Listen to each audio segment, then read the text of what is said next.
தமிழ் சினிமாவோட king of opening அப்படின்னாலே அது அஜித்குமார் தான். இவரோட நடிப்புல வெளியாகக்கூடிய படங்கள் முதல் நாள் நல்ல வசூல் வேட்டையாடும். குறிப்பா இவரை மிஞ்சுறதுக்கு இந்த விஷயத்துல ஆளே கிடையாது அப்படின்னு சொல்லலாம். இவரோட நடிப்புல கடைசியா வெளிவந்த படம் தான் குட் பேட் அக்லி. இந்த படத்தோட வெற்றிக்கு அப்புறமா AK-64 படத்துல அஜித்குமார் நடிக்க இருக்காரு. இந்த படத்தை ஆதிக் ரவிச்சந்திரன் இயக்க இருக்காரு. இந்த நிலையில தான் இப்போ புது அப்டேட் ஒண்ணு வந்திருக்கு. அதாவது AK-66 படத்துல அஜித்குமார் நடிக்க இருப்பதா தகவல் வெளியாகி இருக்கு. அது மட்டும் இல்லாம இந்த படத்தை வெங்கட் பிரபு இயக்க இருப்பதாகவும் தகவல் வெளியாகி இருக்கு. மங்காத்தா கூட்டணி எப்போடா இணைய போகுது அப்படின்ற மாதிரி ரசிகர்கள் ஆவலா காத்துட்டு இருந்தாங்க. இப்போ அவங்களோட எதிர்பார்ப்பு பூர்த்தியாகக்கூடிய வகையில AK-66 படத்துல அஜித்குமார் வெங்கட் பிரபு கூட்டணி அமைய போகுது.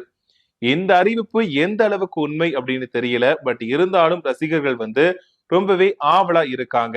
இப்போ AK-64 படத்தை ஆதிக் ரவிச்சந்திரன் இயக்குறாரு. AK-66 படத்தை வெங்கட் பிரபு இயக்குறாரு. அப்போ AK-65 படத்தை யார் இயக்குறாங்க அப்படின்ற கேள்வி எல்லாருக்குமே வந்திருக்கும். சோ இதுதான் இப்போ AK-65 படத்தை சிறுத்தை சிவா இயக்க போவதாகவும் தகவல் வெளியாகி இருக்கு. சிறுத்தை சிவா, அஜித்குமார் இவங்களோட கூட்டணியுமே எல்லாருக்குமே பிடிச்சமான ஒரு விஷயம்தான்.